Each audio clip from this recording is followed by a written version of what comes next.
And I am here, and I am live, and I am waiting for Facebook to load. Now, this is kind of interesting because Facebook, and I'm going to go ahead and try it on my other Facebook page and see if it'll actually broadcast on the other Facebook page. Facebook, in the last 24 hours, has decided to, and Twitter has decided to become publishers, okay? They have decided to become publishers, meaning that they are suddenly, they have the ability to do, to have editorial control over content. Editorial meaning literally news judgment is what they are, what they have, okay? So they have news judgment right now. And again, right now, my Facebook page is not loading. It will not load my my page for my, there it is. Okay, it's finally working. Great. Good. But anyway, for the last couple of days, it has been a real hassle to be able to get anything on air. And in the last 24 hours, this has been showing up on Twitter feeds around the country. Okay. Now, do you see this right here? This, I'm not sure whose page this was. I copied it yesterday because it was all over Twitter yesterday. And by the way, welcome to the show. We're glad to have you guys here. Twitter decided that a New York Post story exposing the reality of Joe Biden's corruption and his son's corruption with regard to the Ukraine showed up. There was a laptop left in a Delaware computer store. The hard drive was loaded with a lot of stuff on it, including some correspondence apparently between Hunter Biden and the chairman of the company Burisma saying, hey man, it was really nice meeting your dad in Washington. Joe Biden says he never met anybody from Burisma. Right. There were also some other tasty bits on there, including video of Hunter Biden having sex with a prostitute and smoking crack. And who wouldn't want that on their board? Who would not want that on their board? Hello, Susan. How are you? Welcome to the show.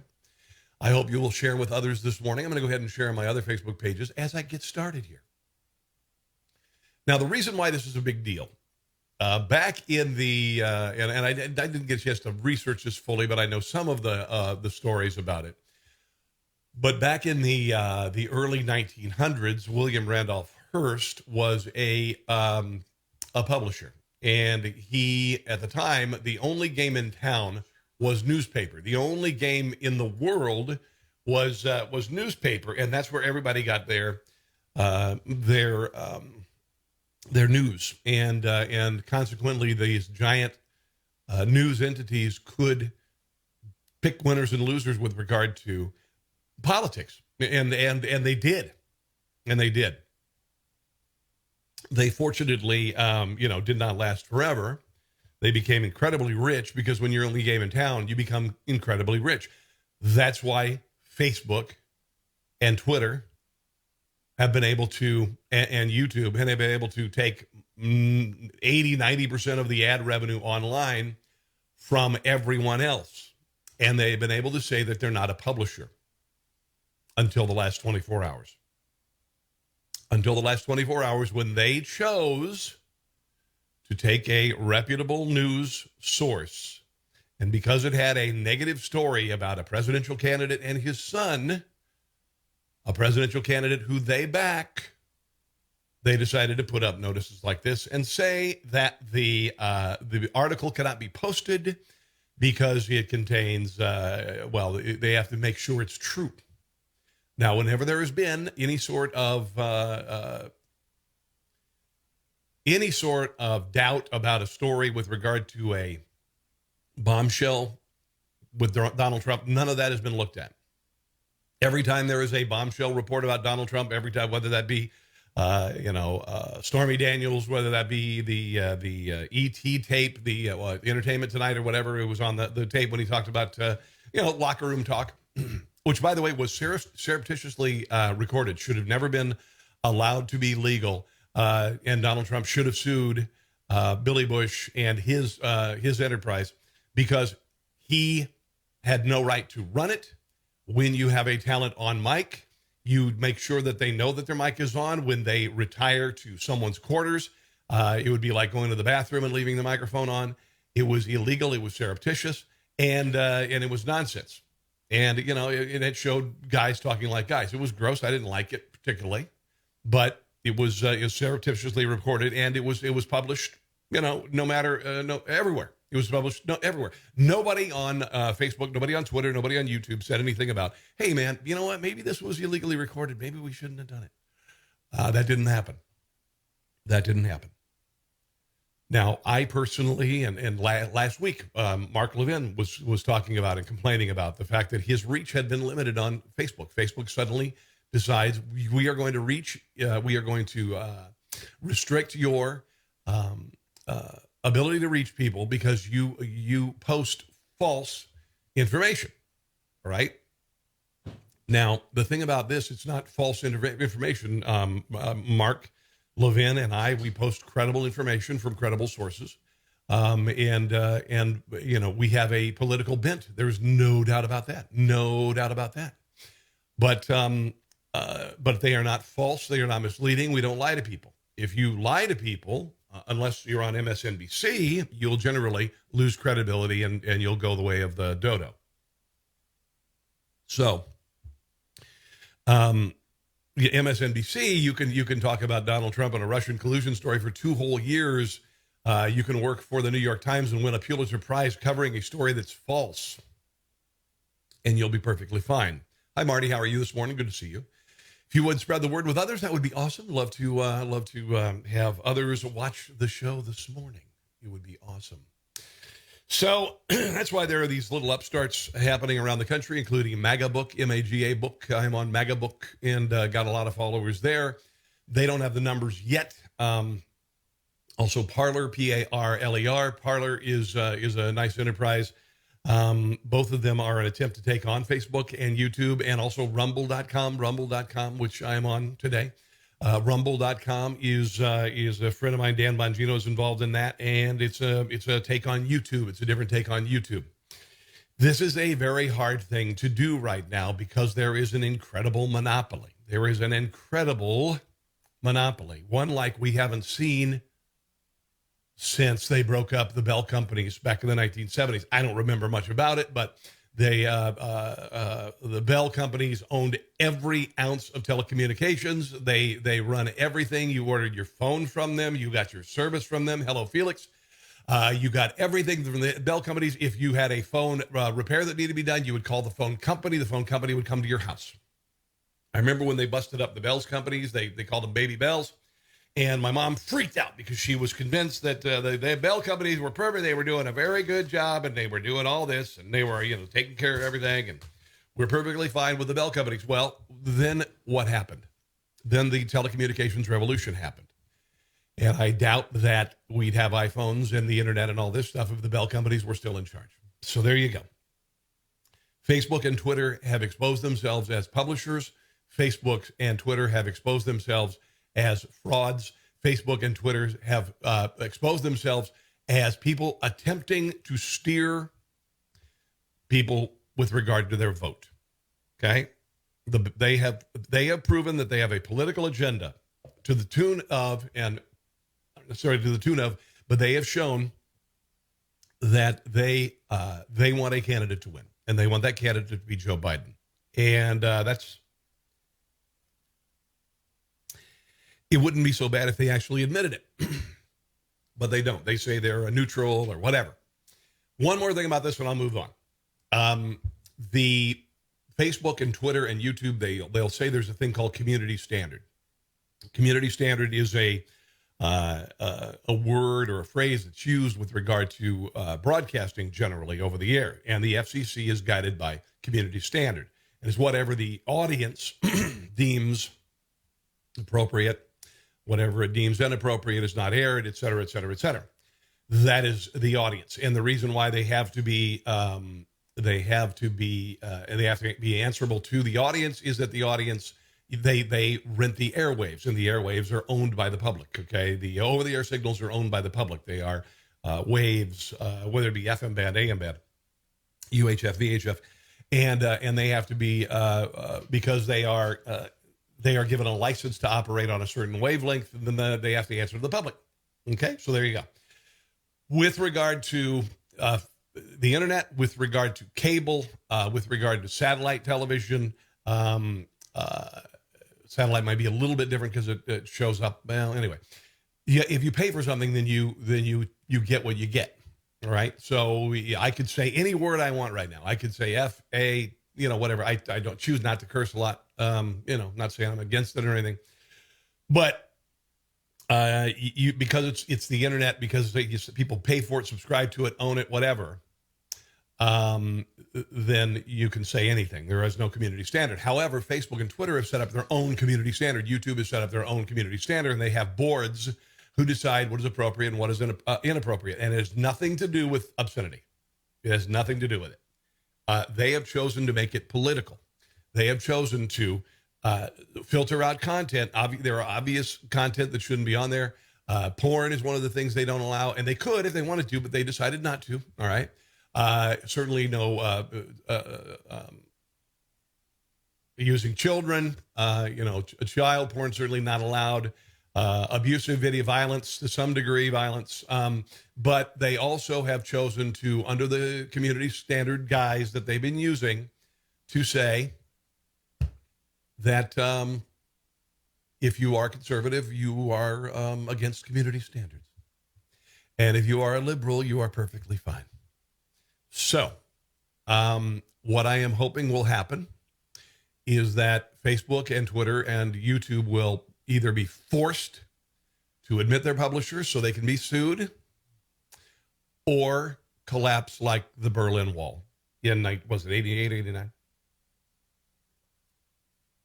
Because Americans like me are sick and tired of our thoughts being crushed, being brought into an organization like Facebook or Twitter or YouTube, being led to believe that we have the ability to reach people, and then with shadow banning, be not told that we are on. My other page, my personal page, has been offline. Nobody is seeing me on my other page. I don't know what I did there. On my Facebook page at Rob Carson Show, I have been demonetized. I cannot make any money.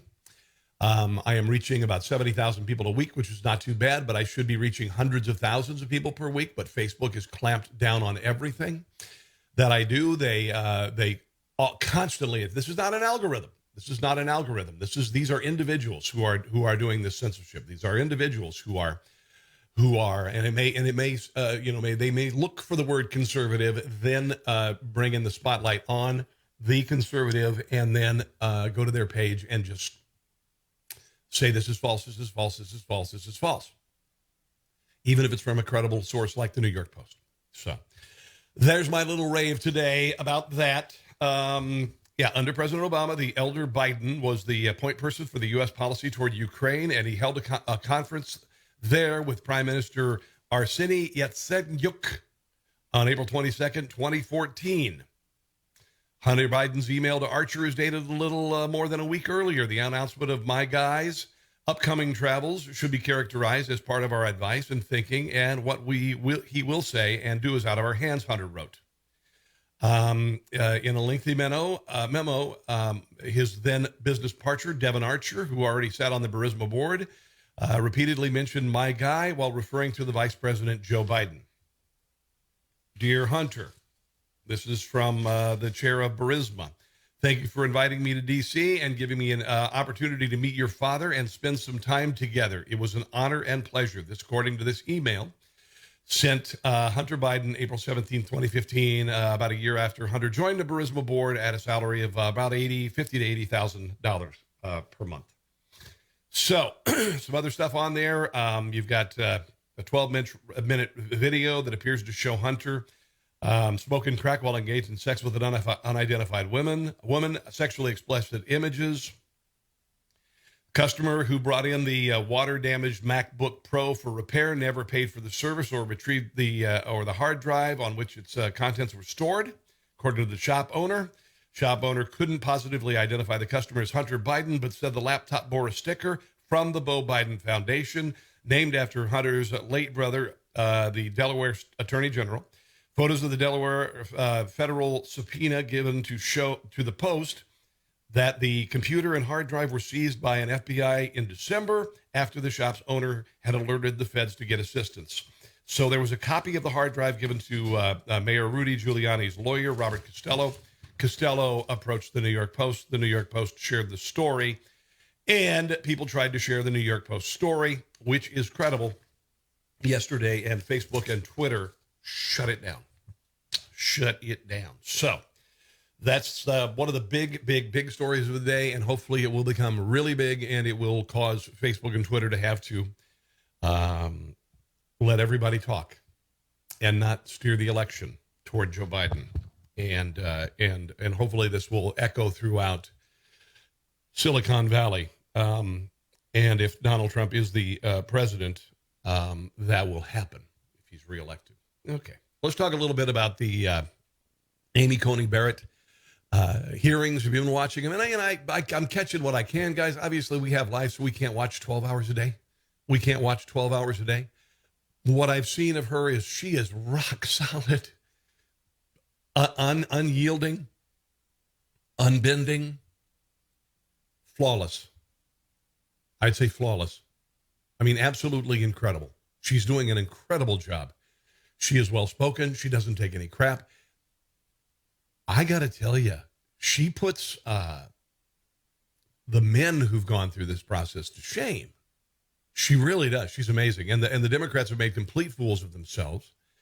They have been saying that Amy Coney Barrett is going to take away Obamacare, going to take away the right to kill your baby in your womb. I won't call it the right to choose, because I have the right to choose whether I want to drink coffee in the morning or not. That's a right to choose. But she's been, and these are all nonsensical, dramatic, theatrical performances where they bring in people who might lose their health care if Obamacare is repealed. And Amy Coney Barrett, she has no agenda about, I'm going in to repeal Obamacare. I'm going in to repeal Roe v. Wade. She's going in to interpret the Constitution and apply it to judicial decisions. That's it. All right. So if Roe v. Wade does come up again as part of another case, and it is deemed unconstitutional, then it's unconstitutional. All right. It's not, I'm Amy Coney Barrett, and Coney Barrett. I am a pro-life person, and I am saying that Roe v. Wade goes away because I'm a pro-life person. That's not the case. It is about whether things are constitutional. There was a good deal of debate about Obamacare and the individual mandate. And we had Chief Justice Roberts. He issued a piss poor decision and said that it was constitutional. Will that come up again? Yeah, it might come up again. And guess what? If Obamacare is unconstitutional, declared unconstitutional, then it will be going bye-bye. Bye-bye. All right?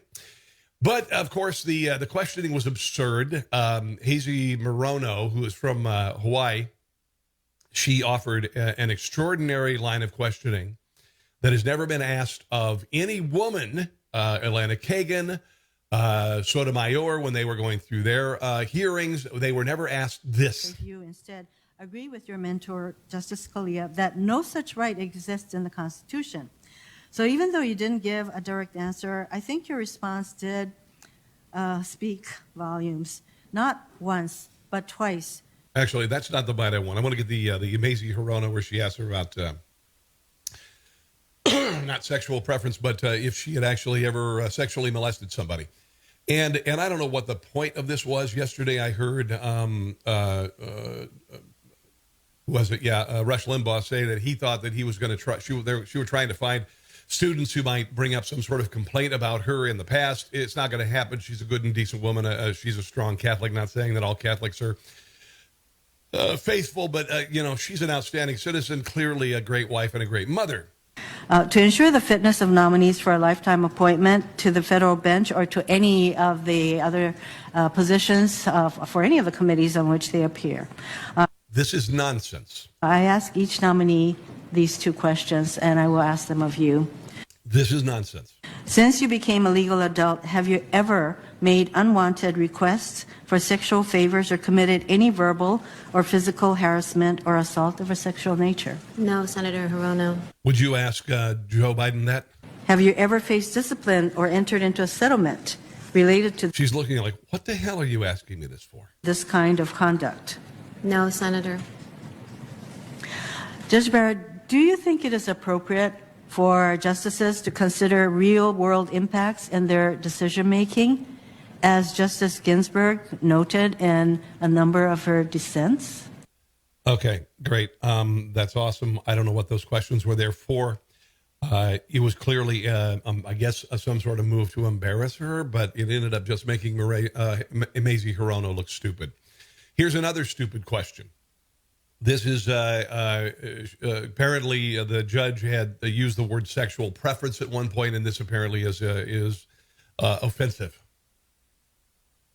Here it is. This morning, Senator Feinstein asked you a question about the Supreme Court's 2015 decision in Obergefell v. Hodges, a case in which the court recognized the constitutional right to same-sex marriage. Blah, blah. And I was disappointed that you wouldn't give a direct answer on whether you agreed with the majority in that case or if you instead agree with your mentor. Now, look at all the notes she has. All the notes she has.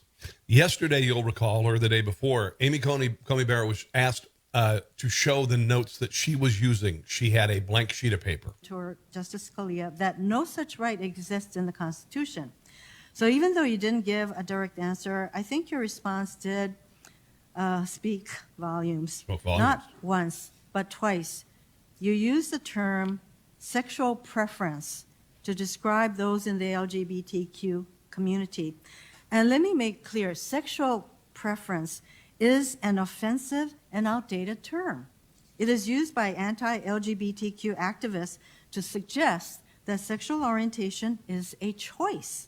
It is not. Sexual orientation is a key part of a person's identity. That sexual orientation is both a normal expression of human sexuality and immutable. Okay, you know, a lot of people use that term. Words change over years. The word gay used to mean happy. I mean, listen to the Christmas songs of the early 1900s. Gay was taken out of the language, like rainbows. Rainbows suddenly are a signal that you're gay. So things change. Here's Joe Biden just a couple months ago using the same language. Regardless of color, sexual preference, their backgrounds, whether they... Okay, so yeah, it's a term that some people I'm sure would consider to be highly offensive. Most people probably go, who cares? And by the way, I've known women who've chosen homosexuality, or they've chosen one side of the fence. They may be bisexual, but they've chosen one side of the fence for a while, and then went to the other side of the fence and said, you know what? No, I'm not. I wasn't a lesbian. I was wrong. And listen, I've got a lot of friends like that who suddenly weren't lesbians, and it's kind of weird, but it happens. It happens.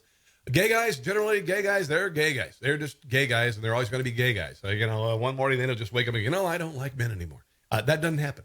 That doesn't happen. Doesn't happen. Here's Cory Booker asking an incredibly just absurd question, considering that Amy Coney Barrett has adopted two black children from Haiti, and they were sitting behind her.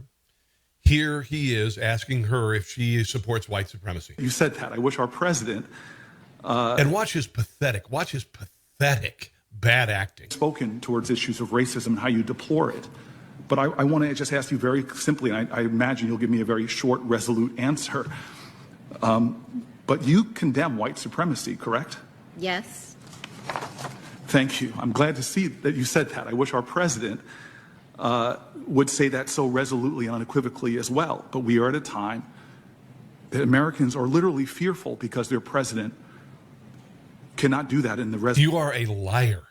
You are a filthy, foul liar. Absolute manner in which you did. I'm sorry that question had to even be asked. No, you're not. You did it for a reason. You did it for a reason. You did it to get on the record, to say that Donald Trump has not condemned racism, but he has. Let me just show you a little montage. Premises. And you had people, and I'm not talking about the neo-Nazis and the white nationalists, because they should be condemned totally. I spoke out forcefully against hatred, bigotry, and violence, and strongly condemned the neo-Nazis, the white supremacists, and the KKK. President Donald Trump signed a congressional joint resolution that condemns white supremacy, neo-Nazis, and other hate groups. In one voice, our nation must condemn racism, bigotry, and white supremacy. Okay, there you go. So he has said it, Cory Booker. It was really nice of you to say so. And remember, the theme of the Nazi Party in the 1930s was, if you say a lie enough,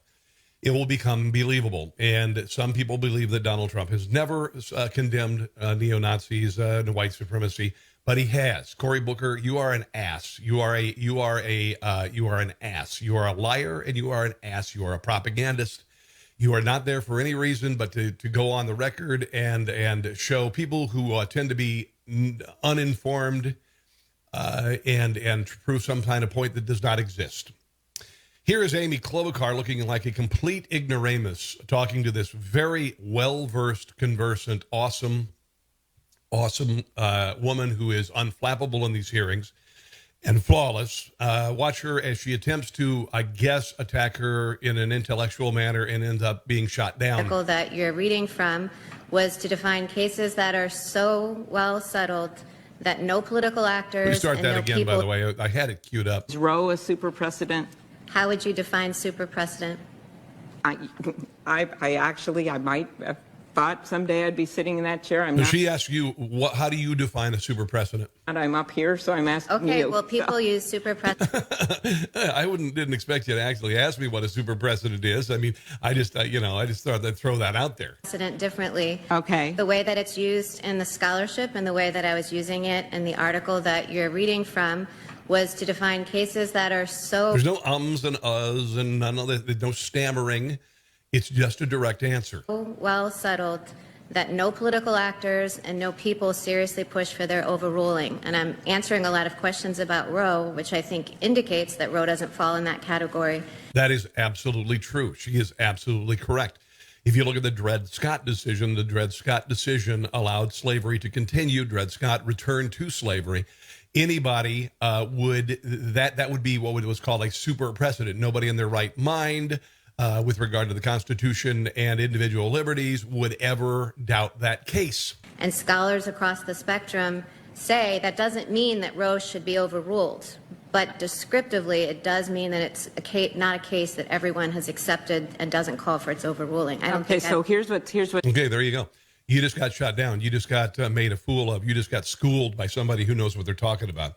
Here is, and this was brought up by Senator John Kennedy talking about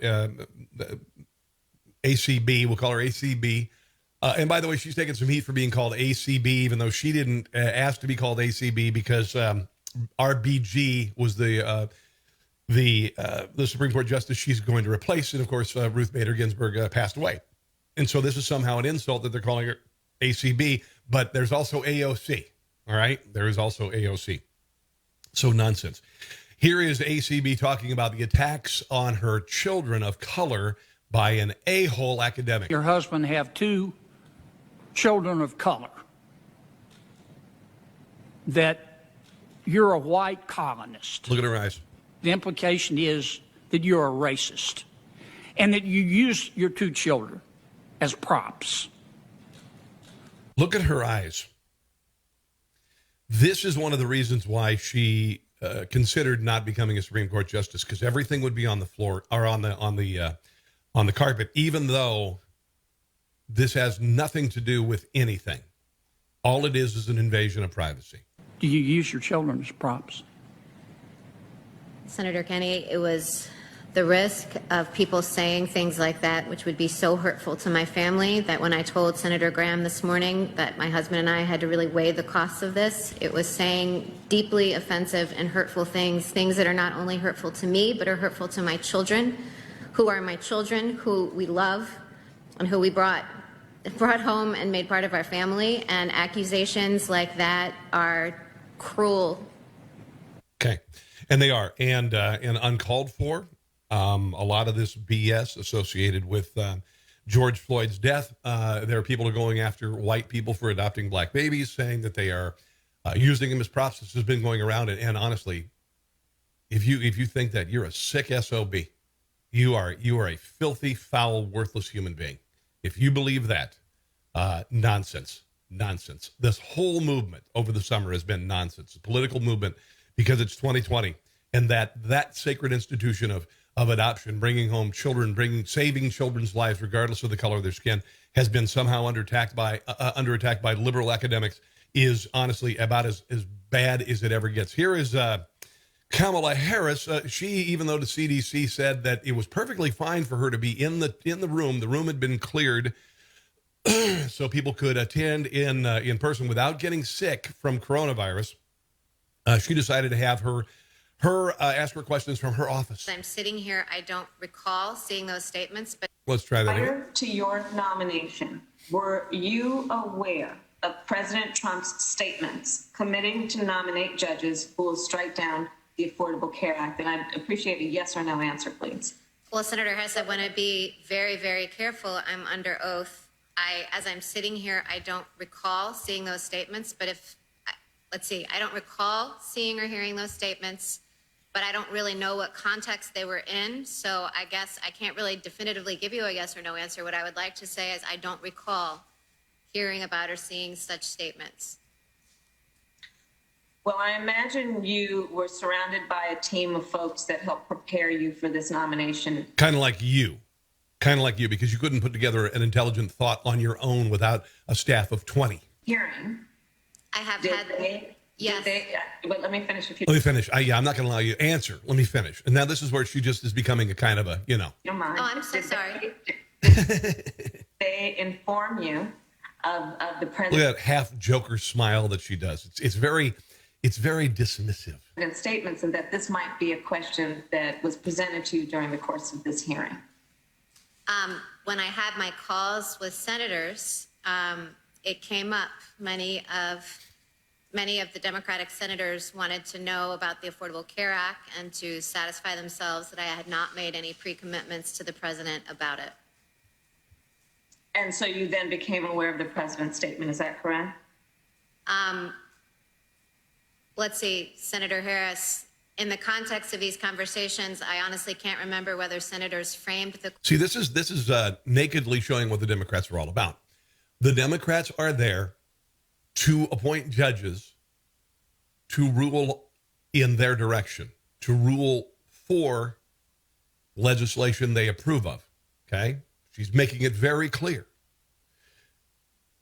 The Republicans want her to interpret the Constitution. That's it, and apply it toward judicial matters. That's the difference. It's clear as a bell. That's why every Democrat is asking, are you going to take away abortion? Are you going to overturn Roe v. Wade? Are you going to overturn the Affordable Care Act? Well, listen, that's not a question that I am going to answer. I'm going to interpret the Constitution, and I'm going to apply it if those cases come before me again. And they may stand and they may not stand. But I'm not going to make that decision. I'm not going to say, yep, I'm going to vote for the Affordable Care Act. No problem.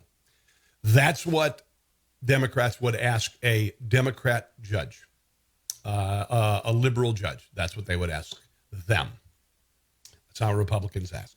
By the way, apparently Kamala had no problem getting on an elevator with 6 people, even though she was afraid to be in the room with everybody in the actual hearing room. And she was trying to make a political statement about the dangers of COVID and how the president is responsible for COVID and she fears for her life of COVID and all that shit. It was pure political theater and nonsense. There she goes, getting in the elevator. Would you also say you're not a fan of court packing? Oh, I think she's a fan of packing something else, I'll tell you that. Getting on an elevator obviously does not concern herself. It's amazing. Masks go away when the cameras are turned off. Oh, this is Sheldon Whitehouse and his use of visual aids. He spoke, by the way. He spoke for 27 minutes and never asked a question. Now, people may say, well, what does all this matter? Let's start this out. Here you go. And I'll tell you 3 of them right here. It's not just the platform over and over again. One quick stop on NFIB v. Sebelius. So let's go on to Roe v. Wade. Am I supposed to be watching? He drops them. Same thing. Now, people may say, well, I can't see those. They're really small, you see. Does all this matter? There's the ad with the voiceover. Yeah. Roe and Obergefell, gay marriage. So how... Oh, there's the words I could actually read. Okay. Is the scheme here. Let me The start scheme here. The scheme. with this one. Let's start with this one right here. The Federalist Society, Leonardo Leo selection, judicial crisis, Karen Severino, PRK. What the hell? Get shoved to the court by these legal groups, actually, as an amicus myself, coming in little flotillas. Look at the words are even smaller on the one before there. Here's the Bradley Foundation. I can't read it. You might say, well, that was just Couldn't even read that, a actually. one-off. Here's Janus, the anti-labor case. How many interns did it take to put this together? And it goes beyond just the... What's your point? briefs. The Federalist Briefs. Society. The briefs. Remember See this that? group? So you can start to look at these. Here's a Bradley Foundation memo. Wow, what an idiot. Dear Lord in heaven, what a effing idiot. He never asked a question. Never asked a question. Never asked a question. What a fool. Oh, this is pretty cool. This is ACB showing her notes that she uses. You got all these people like this idiot White House showing all of his placards, and you've got Mazie Hirono, and she's got her binder, and it's all highlighted and everything. Here's Amy's. Start that again. Hold on one time. Boom. You know, most of us have multiple notebooks and notes and books and things like that in front of us. Can you hold up what you've been referring to in answering our questions? Ouch. Is there anything on it? That letterhead that says United States Senate. Oh, yeah. Oh, yeah. Stephen Crowder put that together. It's awesome. This is a pretty cool, this is actually a pretty cool promo about ACB. Please start that over. Here we go. Ready? Come on. We're hearing to confirm. Very nice.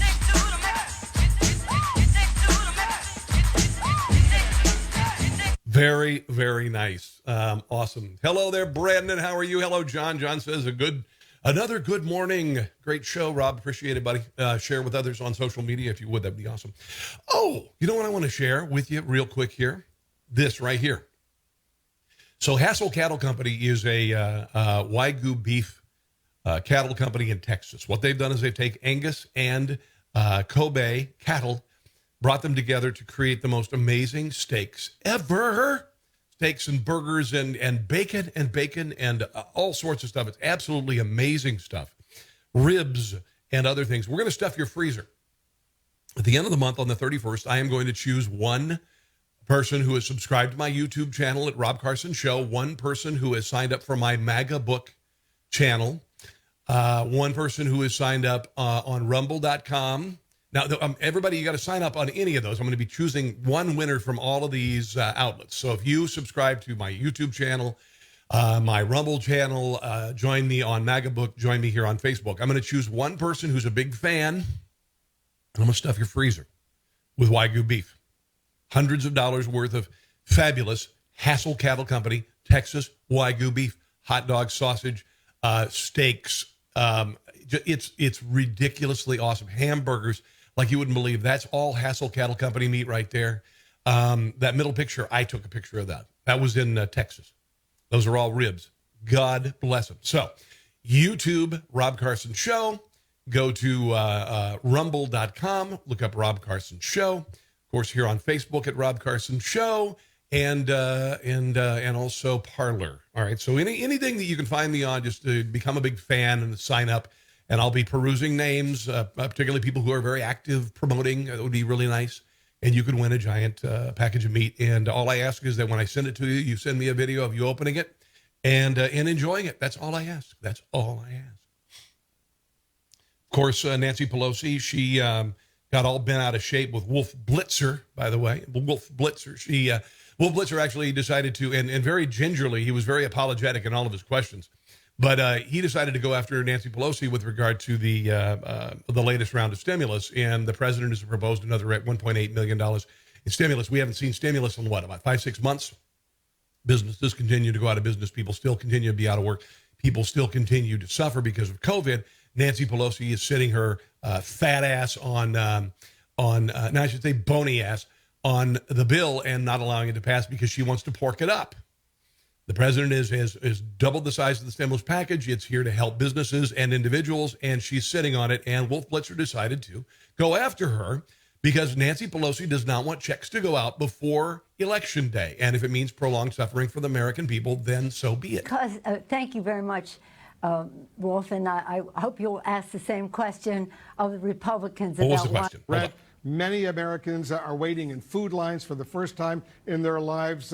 Can you look them in the eye, Madam Speaker, and explain why you don't want to accept the president's latest stimulus offer? Well, because, thank you very much, Wolf, and I hope you'll ask the same question of the Republicans about why they don't really want to meet the needs of the American people. But let me say to those people, because all of my colleagues, we represent these people. No, you don't. I have for over 30 years represented my constituents. And you're awful. I know what their needs are. I listen to them. No, you don't. That's why you go on James Corden's show in front of your $24,000 refrigerator and show off $12 a pint ice cream. You don't care. You never have cared. You've been in Washington, D.C. for over 30 years. Joe Biden has been there for 47 years, and you've never fixed everything or anything for that matter. And their needs are not addressed in the president's proposal. You are a lying sack of you know what. So when you say to me, why don't you accept theirs? Why don't they accept ours? Because you pork yours up and you want to use the legislation to guide spending and guide ideology and make the country move leftward. Our legislation is there to do three things primarily: to honor that fake smile, dear God, our workers, honor our heroes, our healthcare workers, our police and firefighters. You don't care about the police or firefighters, and it's nakedly obvious the Democrat Party is behind defunding police departments across the country. They have never said anything about the violence that has caused thousands of police injuries around the country. So to say this at this late stage in the game is beyond disingenuous. Responders, our teachers, our transportation, sanitation, food workers, the people who make our lives work. We couldn't be doing what we're doing without them. Many of them have risked their lives so that to save lives, and now they will lose their jobs because McConnell says let the states go bankrupt. Excuse me for interrupting. Let the states go bankrupt, Madam Speaker, but they really need the money right now. Yes, and even members of your own, but even members of your own caucus. Even members of your own caucus, Madam Speaker, want to accept this deal. $1.8 trillion. Congressman Ro Khanna, for example. But let me just quote Ro Khanna, a man you know well. I assume you admire him. He's a Democrat. And he just said this. He said, people in need can't wait until February. $1.8 trillion is significant and more than twice the Obama stimulus. Make a deal. Put the ball in McConnell court. So what do you say to Ro Khanna? What I say to you is, I don't know why you're always an apologist, and many of your colleagues apologists for the Republican position. Ro Khanna, that's nice. That isn't what we're going to do, and nobody's... You are a political hack. You are an awful, awful person. This is what happens when the... no, I'm not going to share that. I have another video, that a clip that I'm going to share. You'll watch my TV show this weekend on Newsmax. It's called Rob Carson's What in the World. It airs on... Saturday at 5 p.m. Eastern and on Sunday at 2 p.m. Eastern. So there you go. Make sure to check that out. Here's one final clip, a little tit for tat. Wolf Blitzer versus Nancy Pelosi. Who can't pay the rent. And we represent them. And we represent them. Getting by these long food lines that we're seeing. I know you are. I'm just saying. We represent them and we know them. As we say. She's trying to filibuster him. We know them. We represent them. Don't let the perfect be the enemy of the good, as they say. It is nowhere near perfect. Madam Speaker. Always the case, but we're not even close to the good. All right, let's see what happens, because every day is critically, critically important. Thanks so much for joining us. Thank you for your sensitivity to our constituents' needs. Oh, yes. I am sensitive to them because I see them on the street begging for food, begging for money. Madam Speaker, thank you so much. Have you fed them? We feed them. No, you don't. Feed them. No, you don't. We'll continue this conversation down the road. No, you don't. You would if you actually passed the stimulus. You awful, wretched, terrible, fake woman. Please retire. Please retire. Joe Biden was confusey. He said he was running for Senate this week. Did you hear that? You know, we have to come together. That's why I'm running. I'm running as a proud Democrat for the Senate. Okay. Now, who says that? Who says that and doesn't catch it? There's somebody who's not there. The president had a great speech this week. Maybe I'll share a little bit of that. Here he is forgetting Mitt Romney's name. You may remember I got in trouble when we were running against the senator who was a Mormon, the governor, okay? And I took him on. You took him on. You can't remember Mitt Romney's name, and he was your opponent. And, I mean, you worked with him for years. You can't remember his name. Here he is on stage in Toledo. So vote. Visit iwill.com/Ohio. God bless you. God bless the auto workers. God protect. Thank you. Which way am I going? Okay. He was in a parking lot. There were about a dozen cars there. That was it. Here is him at the same event being drowned out by Trump supporters. Here's the Biden event over here.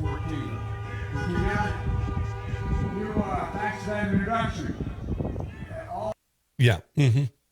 This is a campaign event in Houston that nobody showed up for. Local staffers is that We start this over. Here we go. All right. there's really not much to see. I'll step out of the way, but it's kind of boring out here. So it's not your typical presidential campaign event. We don't see people rallying outside. We don't see signs or really much of what's going on. And I'm told by one of the Biden staffers, local staffers, is that they kind of kept the details about the visit as far as the timing and the exact locations. And pretty much all the people that we saw enter into the parking lot about 45 minutes ago were with the Biden-Harris campaign and the... So obviously this was an anomaly because nobody knew about it, right? Well, here he is in Cincinnati. It's an event in Cincinnati, Ohio. It's the Union Station. I used to go there all the time with my kids. There you go. Yeah, so clearly, but honestly, people are coming out, right? People are coming out in mass for Joe Biden, like at the Villages retirement community in Florida. Here's a Biden golf cart parade. The way around. We started over here. Okay. Look at it. I mean, wow. If this doesn't say landslide, I don't know what does.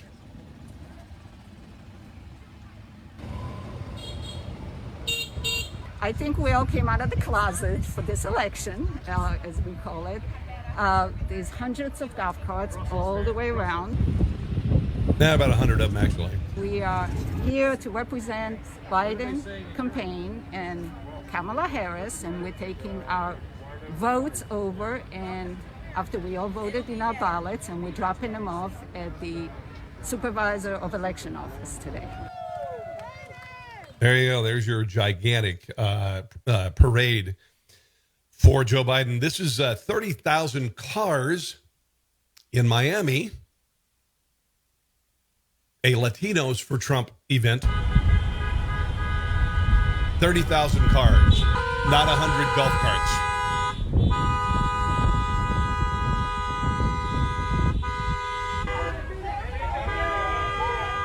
Yeah, I'd say it's a little bigger deal than the Biden thing. Let me see if I can find Trump's speech from this week. Yeah, I'll just share a little bit if I can find it.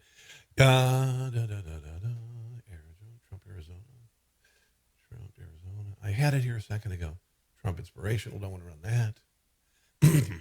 But he did have he called out Joe Biden. I want to see if I can find that. I apologize. I didn't have it ready. Is this it? Oh, no. This was an Arizona rally. There you go. That's a rally for the president. I'd say it's a little bit bigger than the Biden golf cart or the Cincinnati appearance of the vice president. Wow, really bad. And yesterday for the first time, I mentioned that, and I've been saying for a while, I think the Democrats already know that Joe Biden has lost the election. Apologize for looking over here. This is my computer that I use. And I'm a one-man show here. But you've got a enthusiasm gap 10% of Democrats are enthusiastic about Joe Biden. We're seeing giant, massive flotillas and parades and thousands, hundreds of thousands, millions of people. And people not showing up to Biden rallies, which is time and time again, he cannot draw a crowd. It's not happening. And the reason being is he's the swamp. He's 47 years in office. And the Democrats talk about how progressive they are. And they spend all of this time preaching to us about LGBTQ and white supremacy. And you're all racist and all of this stuff. And we are enlightened and all these wonderful things. And ultimately they settle on a 47-year career politician in Washington, D.C. An old-timey politician, Democrat hack who's basically a new dealer, and then a woman who couldn't garner 3% in public polling before they voted in the primary, so she dropped out. Okay, so that's what they've got, and the Democrat Party knows it, and the Democrat Party sees these rallies from Trump, and they're terrified, and they know that they've lost the election. That's what I think. That's what Limbaugh, I think, said yesterday. This is kind of a neat piece. These are actually Trump's words, and if you haven't seen this, it's because the mainstream media has not shared it. I'm not sure where this speech was done, but they've dressed it up with some video, and it's very inspirational about why he's there versus Joe Biden. 47 years in Washington, D.C., has never fixed anything, just wants to go back because he wants to be the president because he wants to check that off on his resume. Our movement is about replacing a failed and corrupt political establishment with a new government controlled by you, the American people. The Washington establishment and the financial and media corporations that fund it exist for only one reason: to protect and enrich itself. The establishment has trillions of dollars at stake in this election. Now, I want to mention this because I mentioned it in a blog. In Russia and countries like Russia, one of the only ways that those who do not produce, those who do not build things, come up with ideas, bring things to market, the only way they can become as wealthy as those people is to become a politician, to command the money that is sent to them in world capitals. We have, a $4 trillion budget, and you've got a handful of people controlling $4 trillion. This is something that Steve Jobs would have done anything for. Bill Gates, my God, $4 trillion, you kidding me? What I do is child's play compared to this. This is what Washington, D.C. has become. Barack Obama and Michelle Obama are with $200 million approximately. They never built anything. All they did was go and supposedly represent us and then become the president and first lady. Same goes with the Clintons. They have not built anything in their entire careers. They have nothing to show but their time in office and some books and speaking engagements being paid for by entities that expect a little payback. This is why the Clinton Foundation got $150 million from Russian oligarchs after the Uranium One deal was done, and this is why the Clinton Foundation folded immediately after she wasn't elected. For those who control the levers of power in Washington and for the global special interest, they partner with these people that don't have your good in mind. Our campaign represents a true existential threat. This man came to Washington, D.C. with billions of dollars, has lost about $1 billion in value, in net worth since he came to D.C. Like they haven't seen before. This is not simply another four-year election. This is a crossroads in the history of our civilization that will determine whether or not we, the people, reclaim control over our government. The political establishment that is trying to stop us is the same group responsible for our disastrous trade deals, this is awesome, massive illegal immigration, and economic and foreign policies that have bled our country dry. The political establishment has brought about the destruction of our factories and our jobs as they flee to Mexico, China, and other countries all around the world. Doesn't this all make sense now? It's a global power structure that is responsible for the economic decisions that have robbed our working class, stripped our country of its wealth, and put that money into the pockets of a handful of large corporations and political entities. This is a struggle for the survival of our nation, and this will be our last chance to save it. This election will determine whether we're a free nation or whether we have only the illusion of democracy, but are in fact controlled by a small handful of global special interests rigging the system, and our system is rigged. This is reality. You know it, they know it, I know it, and pretty much the whole world knows it. Yep. The Clinton machine is at the center of this power structure. We've seen this firsthand in the WikiLeaks documents, in which Hillary Clinton meets in secret with international banks to plot the destruction of U.S. sovereignty in order to enrich these global financial powers, her special interest friends, and her donors. Honestly, she should be locked up. The most powerful weapon deployed by the Clintons is the corporate media, the press. Let's be clear on one thing. The corporate media in our country is no longer involved in journalism. They're a political special interest, no different than any lobbyist or other financial entity with a total political agenda, and the agenda is not for you, it's for themselves. Anyone who challenges their control is deemed a sexist, a racist, a xenophobe. They will lie, and then again, they will do worse than that. They will do whatever's necessary. The Clintons are criminals, remember that. This is well documented, and the establishment that protects them has engaged in a massive cover-up of widespread criminal activity at the State Department and the Clinton Foundation in order to keep the Clintons in power. They knew they would throw every lie they could at me and my family and my loved ones. They knew they would stop at nothing to try to stop me. Nevertheless, I take all of these slings and arrows gladly for you. I take them for our movement so that we can have our country back. I knew this day would arrive. It's only a question of when. And I knew the American people would rise above it and vote for the future they deserve.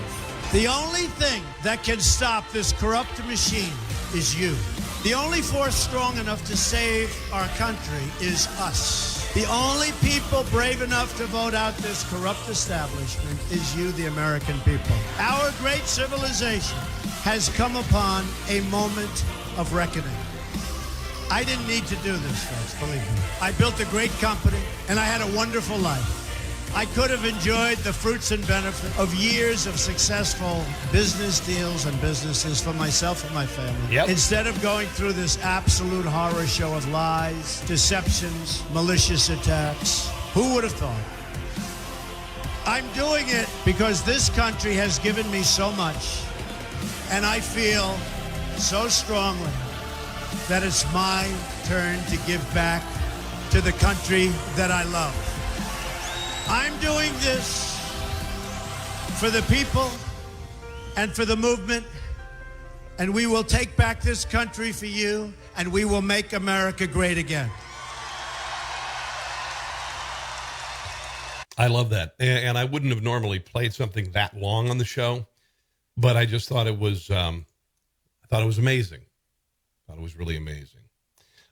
Two more things real quick. UFC fighter, Hispanic, Jorge Masvidal, I guess. I'm not sure his name. Here he is. He is one of Biden's worst enemies, showing people in the Hispanic community the truth about the Democrat Party.